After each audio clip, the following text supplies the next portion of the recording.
Les Flamands savaient faire ça. Rubens savait faire ça. Van Dyck savait faire ça.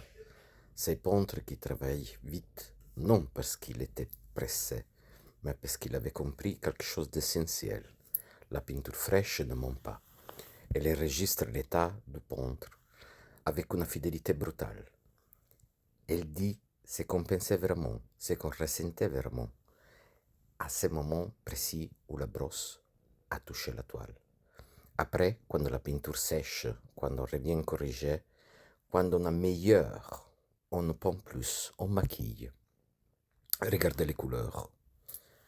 À gauche, cette chaleur, cet ocre cuivré, presque terracotta, qui montre du cou et envahit la joue. C'est la couleur de Rome en octobre. C'est la couleur du mur de Trastevere quand le soleil descend.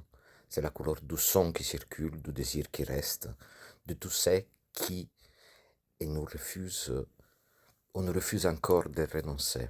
À droite, le vent, c'est vert ambigu, sophistiqué, c'est un vert d'émeraude, qui n'est pas le vert de la nature, c'est le vert de la pensée. Le vert des intérieurs flamands, des natures mortes de Chardin, des ombres que Corot posait sur ces arbres quand il voulait dire que quelque chose touchait à sa fin. Entre les doux le blanc, le froid, presque cérébral, posé sous l'écran comme une évidence qu'on n'avait pas demandé. Trois couleurs, un seul visage, et cette tension entre le chaud et le froid, entre ce qui brûle en cœur et ce qui commence à s'étendre, qui est exactement la tension de toute vie humaine digne de ce nom. Ce visage est construit avec une économie de moyens qui force le respect. Les plans sont larges, sculptureux, assumés. On pense à Cézanne qui répétait que tout dans la nature se ramène au cylindre, à la sphère ou cône. Ce peintre a compris Cézanne. Il a compris que simplifier n'est pas appauvrir, c'est conquérir. Les crânes courts, presque androgynes, les épaules qui disparaissent dans l'ombre sans s'excuser, et ces coups puissants, solides, qui portent tout le poids de ces visages pensifs comme une colonne porte un temple. Il y a une architecture ici, pas une décoration, une architecture. Et ce fond que les gens pressés, les gens superficiels, les gens qui n'ont jamais tenu une brosse dans leur vie appelleraient inachevé. Ce fond est une décision du peintre.